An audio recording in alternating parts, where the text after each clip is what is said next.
Have you spoken to Daniel? Has he seen the play? Did he see it in? He didn't see it, but do you know what? I get it.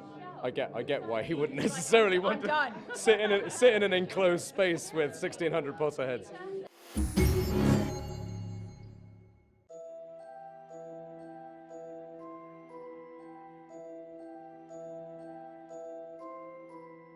So, any difference from the West End to Broadway? It's louder.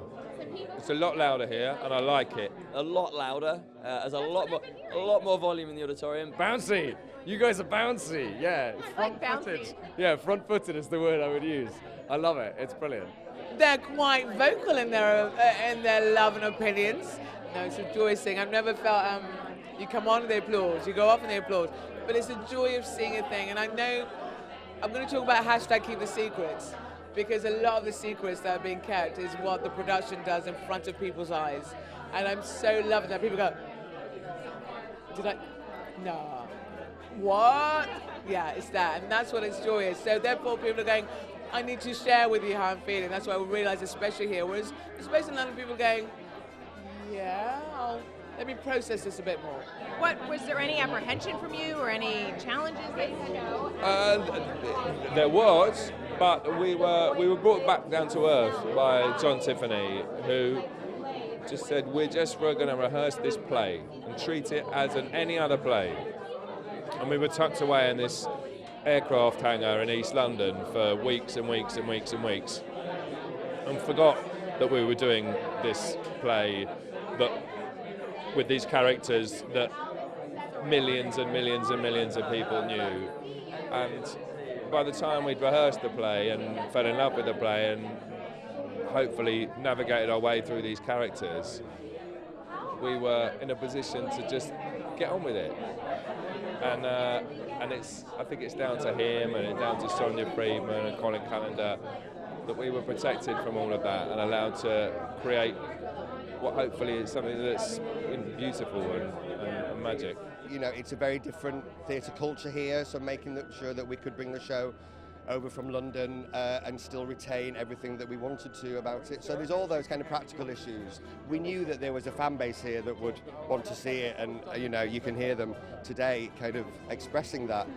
But we also wanted to make sure we could retain what we'd loved about it in London. And you know, it's been such a joy to work with the Broadway community of actors, the ones that are in the show, and the crew and everyone at the theatre. They've been absolutely amazing to work with.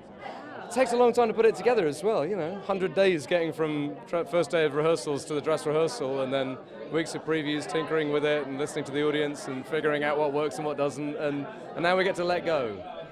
And there might be a harder working company than a Cursed Child company somewhere, but these guys have worked long hours for a long time, and they deserve a party tonight.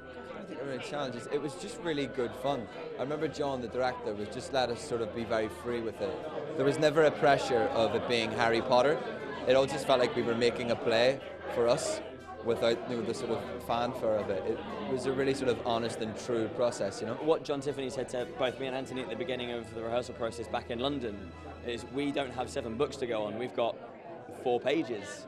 And we've kind of got a blank canvas, which is a wonderful thing to have as an actor. And we just took that note and started painting and see where we ended up. And here we are. But the truth is that we only reflect each other.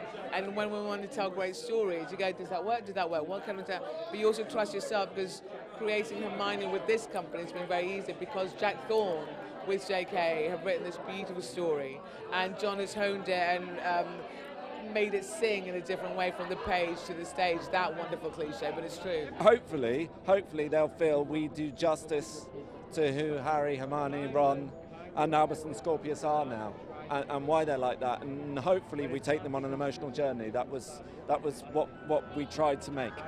It's 2 parts. That's something that's never been done, I don't think, on Broadway. So. Well, obviously, for many fans, it will be a new experience. Theatre. It's a new story for those that haven't read the script yet. I hope they will experience the beauty of the power of the imagination which theatre can deliver. I hope they will love seeing some of their old friends on stage, Harry, Ginny, Hermione, Ron, and a few others that we don't say because we hashtag still keep the secrets. And a lot of Potter fans who grew up with Harry Potter are just so happy that Harry's back, and they cherish Harry, and we cherish Harry for them.